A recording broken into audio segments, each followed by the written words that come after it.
The cabin door slammed shut against the howling wind, sealing them inside together. Emma Winters, his impossibly demanding boss who had made the last 3 years of his life a professional nightmare, stood dripping melted snow onto the wooden floor, her usually perfect appearance now disheveled. And there it was, the only bed in the entire cabin. One bed. One night. And somewhere across town, his 5-year-old daughter was waiting at a sleepover, blissfully unaware that her father was trapped in the storm of the century with the last person on earth he wanted to be vulnerable with. If you're enjoying this story of unexpected connection and second chances, please hit that like button and subscribe to our channel for more heartfelt stories that remind us how life's biggest challenges often lead to our greatest blessings. Michael Chun checked his watch for the 5th time in 10 minutes. The quarterly presentation was scheduled to begin in exactly 23 minutes, and he still needed to print handouts and set up the conference room. His boss, Emma Winters, expected nothing less than perfection. His phone buzzed with a text from his daughter's teacher. Lily forgot her overnight bag for the sleepover tonight. Can you drop it by before 5? Michael closed his eyes briefly. Being a single dad to a 5-year-old while working as executive assistant to the most demanding CEO in Seattle's tech industry was a daily high-wire act. Since losing his wife to cancer 2 years ago, he'd been determined to provide stability for Lily while keeping their financial future secure. That meant enduring Emma's impossible standards and occasional cold shoulder. "Chen, where are those market projection slides I asked for?" Emma appeared in his doorway, immaculate in her tailored charcoal suit, not a strand of her dark hair out of place. "Just finalizing them now," he said, trying to project confidence despite the knot in his stomach. "The investors are expecting data-driven insights, not excuses." Her voice was cool, professional. "And I need you to join me for the client dinner at Mountain Pine Lodge after the presentation. The Nakamura team specifically requested your presence." Michael's heart sank. "Tonight? I'm sorry, but my daughter. This account is worth 8 figures, Michael. Surely you can find a sitter." She didn't wait for his response before walking away, her heels clicking purposefully on the hardwood floor. He exhaled slowly. Emma had never been unkind, exactly. Just detached.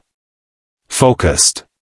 Brilliant but seemingly incapable of understanding that some people had lives outside of Winter's innovation technologies. The presentation went flawlessly, as Emma's presentations always did. The investors were impressed, the contracts were signed, and now they were driving through increasingly heavy snow toward Mountain Pine Lodge for the celebratory dinner. The weather report didn't mention anything about a storm this severe, Emma said, frowning at the thickening snowflakes illuminated by the headlights. Michael gripped the steering wheel tighter as the car slid slightly. It came in fast. "Maybe we should turn back." "We can't. The Nakamuras flew in specifically for this dinner." Her tone left no room for argument. The snow was falling faster now, accumulating on the windshield faster than the wipers could clear it. Visibility dropped to mere feet ahead of them. "There," Emma pointed suddenly. "That must be the turnoff for the access road." Michael squinted through the whiteout conditions and turned carefully onto what appeared to be a smaller road. The car crawled forward, tires struggling for purchase on the increasingly treacherous surface. A sudden gust of wind rocked the vehicle, and Michael felt the tires lose their grip. They slid sideways, the world outside spinning in a blur of white until they came to a jarring stop against something solid. Silence fell between them, broken only by their rapid breathing. "Are you hurt?" Michael asked, turning to Emma. She shook her head, her usual composure momentarily fractured. "No. You?" "I'm fine."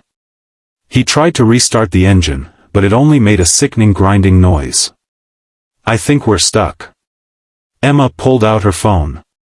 "No signal." "Perfect." Michael peered through the windshield. "There's a light up ahead. Looks like a cabin or something. We should try to reach it before the storm gets worse." They gathered their coats and briefcases, bracing themselves before pushing open the car doors against the howling wind. The snow immediately assaulted them, stinging their faces and seeping into their business attire. Michael took Emma's arm instinctively, guiding her through the deep snow toward the faint glow of light. By the time they reached the small cabin, they were both shivering violently. Michael pounded on the door, but no one answered. Testing the handle, he found it unlocked. "Hello?" he called out as they entered. The cabin was empty but warm, a fire dying in the stone fireplace. It appeared to be a rental property, simply furnished with a kitchenette, small living area, and a single bedroom visible through an open door. The cabin door slammed shut against the howling wind, sealing them inside together. Emma stood dripping melted snow onto the wooden floor, her usually perfect appearance now disheveled. And there it was, the only bed in the entire cabin. One bed. One night.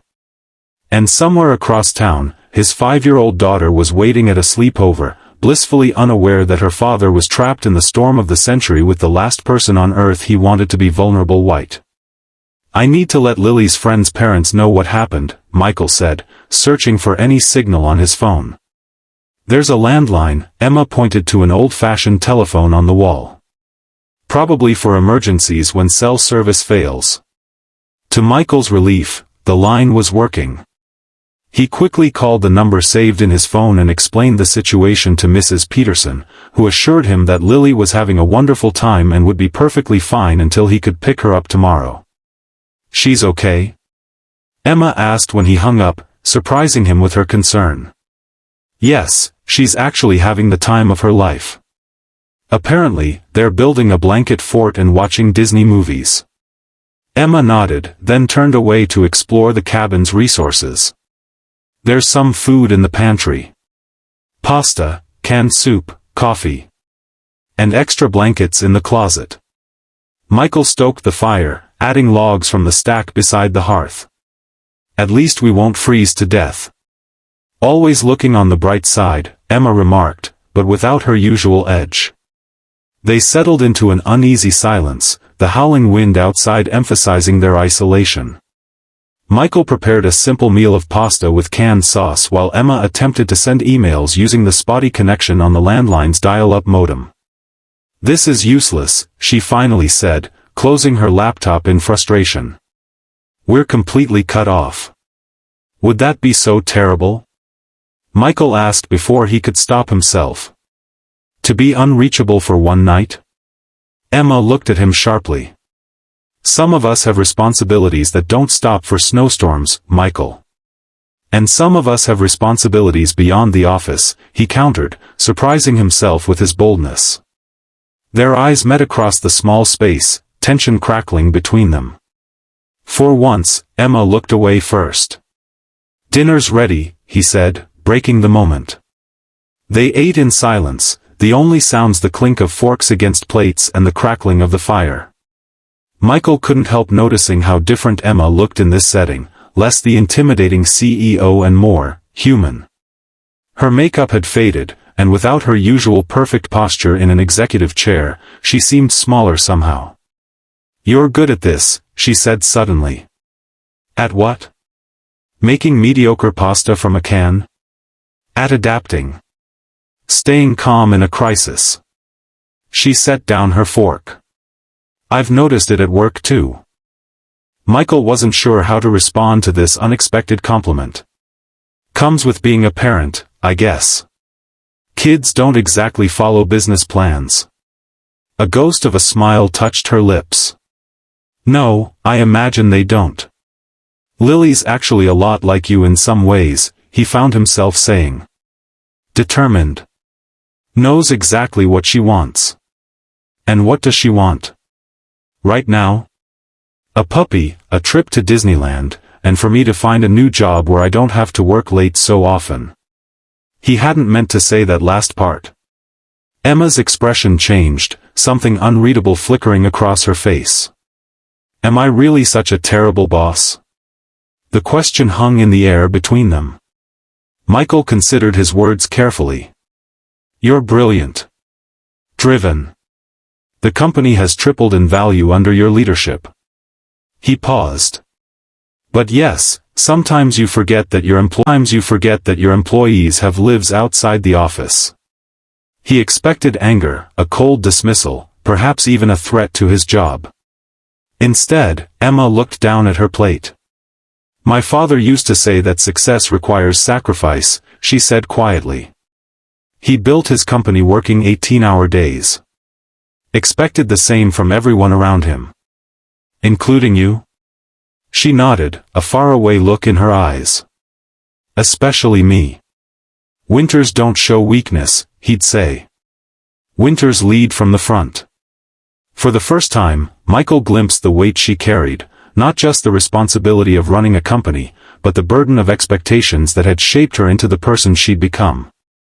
That sounds lonely, he said gently. Emma's eyes snapped back to his, suddenly guarded again. It's effective. Results speak for themselves. At what cost, though? She stood abruptly, carrying her plate to the sink. We should figure out the sleeping arrangements. Michael glanced toward the bedroom with its single queen-sized bed. I'll take the couch. Don't be ridiculous. That sofa is barely 5 feet long, and you're what, 6'1"? We're adults. We can share the bed. Her practical tone left no room for argument, but Michael felt a strange nervousness at the prospect. This was his boss, the woman who terrified junior executives and had once made an intern cry just by raising an eyebrow. As night deepened, the storm intensified. Wind rattled the cabin's windows, and the temperature dropped despite the fire. They prepared for bed awkwardly, taking turns in the small bathroom. Emma emerged wearing a Wit Company t-shirt she'd found in her briefcase over her silk slip, her face scrubbed clean of makeup. Michael tried not to stare. Without her power suit and perfect makeup, Emma looked younger, softer somehow. More like the woman he'd glimpsed in old company photos from the startup days, before the weight of leadership had hardened her.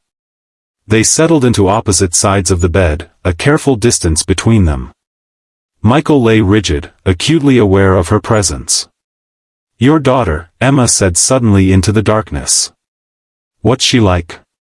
The unexpected question made him smile. Lily? She's everything. Smart, stubborn, funny without trying to be. She collects rocks and knows all the dinosaur names. She's missing her 2 front teeth right now, so she has this adorable whistle when she says certain words. You're a good father, Emma said quietly. I've seen how you rearrange your schedule for her school events. You noticed that? I notice everything about my team, Michael. He turned his head to look at her profile in the dim light. Then you know I've never missed a deadline, despite those adjustments. I know. She was silent for a moment. My father would have fired you the first time you asked to leave early for a parent-teacher conference. Is that why you didn't? Emma didn't answer immediately. I told myself it was because you're exceptionally good at your job. But maybe part of me wanted to prove I could be different from him. The confession hung in the air between them, more intimate than their physical proximity. What happened to her mother? Emma asked softly. If you don't mind my asking. Michael felt the familiar ache in his chest. Cancer. It was quick, diagnosed at stage 4. 3 months from diagnosis to the end. Lily had just turned 3. I'm sorry, Emma whispered. I had no idea. It's not something I talk about at work. Because you didn't think I'd care? The directness of her question caught him off guard. Because I didn't want pity. Or special treatment. Is that what you think of me? That I'd pity you? No, he said honestly. I think you'd respect the boundaries I set. She was quiet for so long that Michael thought she might have fallen asleep. Then she spoke, her voice barely audible over the howling wind. My mother died when I was 12. My father buried himself in work afterward. Left me with nannies and boarding schools. A pause. I think that's why I pushed back when you first mentioned being a single parent during your interview. It brought up memories. Michael remembered that interview, how her expression had changed when he'd mentioned Lily, how she'd suddenly become more critical, more challenging in her questions. You still gave me the job. Because you didn't use it as an excuse. You had solutions already planned. Backup childcare. Emergency contacts. She turned to face him in the darkness. You were determined to make it work. I didn't have a choice. Lily needed stability, security. There's always a choice, Michael. You chose her needs over your own convenience. That's admirable. The compliment warmed him more than it should have. In the dim light, with the storm raging outside, the usual barriers between them seemed to have thinned. What about you? He asked. No family of your own? Emma turned away again, facing the ceiling. Never found the time. Or the right person. The company became my baby. Is it enough? The question slipped out before he could consider its implications. He felt her stiffen beside him. It has to be, she said finally. I've come too far to question that now. But there was something in her voice, a note of uncertainty that he'd never heard before. In that moment, Michael realized that the formidable Emma Winters might be just as lost as the rest of them, just better at hiding it. The wind howled louder, and the cabin creaked around them. Emma shivered visibly. Cold? He asked. A little. Without thinking, he moved closer, offering warmth. To his surprise, she didn't pull away. They lay there, not quite touching but close enough to feel each other's presence, two people who had worked side by side for years yet were only now truly seeing each other. Michael? Her voice was soft in the darkness. Yes? Thank you. For not giving up on the job, despite how difficult I've made it sometimes. The simple acknowledgement meant more than he could express. You push people because you see what they're capable of. Even when they don't see it themselves. Is that how you see it? On my better days, he admitted with a small laugh. She laughed too, a genuine sound he'd rarely heard from her. It transformed her face, softening the lines that stress and responsibility had etched there. As the night deepened and the storm raged on, they continued talking, about the company, about Lily, about books they'd read and places they'd traveled. The professional distance that had defined their relationship for years dissolved in the intimacy of darkness and shared confidences. Michael found himself telling her about his struggles balancing fatherhood with career ambitions, about the guilt he felt when work kept him from Lily, about his fears that he wasn't enough for his daughter. Emma listened without judgment, occasionally offering insights from her own experience as a child who had lost a parent. And in turn, she shared parts of herself she kept hidden at the office, her doubts about certain business decisions, the pressure she felt as a woman in a male-dominated industry, her occasional loneliness at the top. Sometimes I wonder what it would be like, she said, her voice heavy with sleep, to have someone waiting at home. Someone who cares whether I make it back safely from a business trip. It changes everything, Michael said softly. Knowing someone's world revolves around you. Lily's lucky to have you. I'm the lucky one. They fell silent, the storm's fury gradually subsiding outside. Without conscious thought, they had moved closer throughout their conversation. Now Emma's head rested lightly against his shoulder, her breathing growing deeper and more regular. Michael lay awake, watching the shadows play across the ceiling, aware that something fundamental had shifted between them. Tomorrow they would return to the office, to deadlines and hierarchies and professional distance. But they would carry this night with them, this glimpse of the people behind the roles they played. As he finally drifted toward sleep, Emma's warmth beside him, Michael realized that being trapped in this snowstorm might have been the most fortunate accident of his career. Morning arrived with brilliant sunshine reflecting off pristine snow. Michael woke to find Emma already up, dressed in yesterday's clothes, her hair pulled back in a simple ponytail. She looked younger, more approachable, though he could see her rebuilding her professional armor with each passing minute. "The plow came through," she said, nodding toward the window. "And I got a signal on my phone. The